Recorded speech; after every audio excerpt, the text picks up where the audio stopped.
Porsi biaya transportasi mengambil porsi terbesar dalam struktur logistik, sehingga banyak pelaku industri mendorong langkah efisiensi demi menekan ongkos logistik. Bagaimana tidak, biaya transportasi menyumbang setidaknya 62% dari total biaya logistik nasional terhadap produk domestik bruto atau PDB.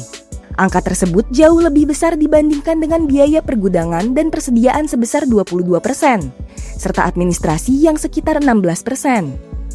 Apalagi, angkutan darat selain rel menjadi tulang punggung utama dengan kontribusi sekitar 30% terhadap total biaya transportasi.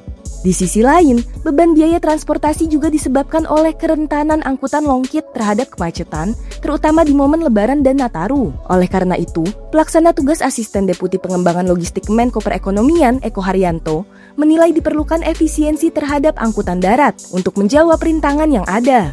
Jadi cukup banyak rintangan dan tantangan bagi transportasi logistik darat di Indonesia. Kemudian bagaimana caranya? Caranya ya tentunya kita harus melakukan efisiensi di angkutan darat atau transportasi darat. Artinya dengan cara mengintegrasikan antar moda angkutan ya. Tentunya yang untuk Indonesia karena negara kita negara kepulauan ya paling pas adalah mengintegrasikan antara angkutan darat dan laut.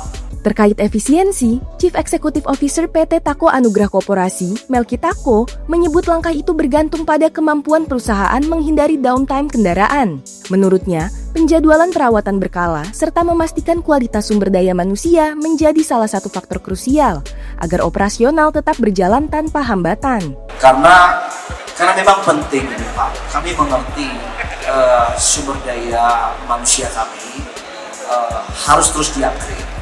Dan ini menjadi tantangan bagi kami setiap pengusaha di transportasi. Pembiayaan sudah siap. Nah, bagaimana kita sekarang punya mobil, bagaimana kita punya driver. Nah, tantangannya di situ. Nah, inilah yang menjadi juga satu hal yang harus kita upgrade terus. Sumber daya manusia di driver ini harus kita punya pola yang baik, pola yang tepat menangani sumber daya manusia. Dan bagus sekali kalau ada bisa dilakukan sertifikasi. Selaku salah satu pelaku industri, produsen kendaraan pun mencoba untuk menjawab tantangan ini. Produsen kendaraan truk Fuso misalnya, yang melakukan inovasi sesuai standarisasi pemerintah, sekaligus menyediakan berbagai varian sesuai kebutuhan konsumen. Hal ini diungkapkan oleh Sales and Marketing Director PT Krama Yuda 3 Berlian Motors, Aji Jaya. Aji merincikan pengembangan teknologi juga dilakukan lewat sistem telematika, yang memungkinkan perusahaan memantau operasional kendaraan secara real-time. Bahwa biasanya pengusaha logistik ini sangat concern bagaimana operasional mereka bisa berjalan dengan baik. Nah, kita ada toolsnya di mobil kita, di Mitsubishi Fuso ini ada yang namanya telematic system, itu runner kita sebutnya. Para pengusaha bisa menggunakan sistem ini untuk bisa memonitor secara detail karakter supir membawa kendaraan, konsumsi bahan bakar, kapan mereka harus melakukan perawatan kendaraan secara komprehensif bisa dilihat di sistem kita.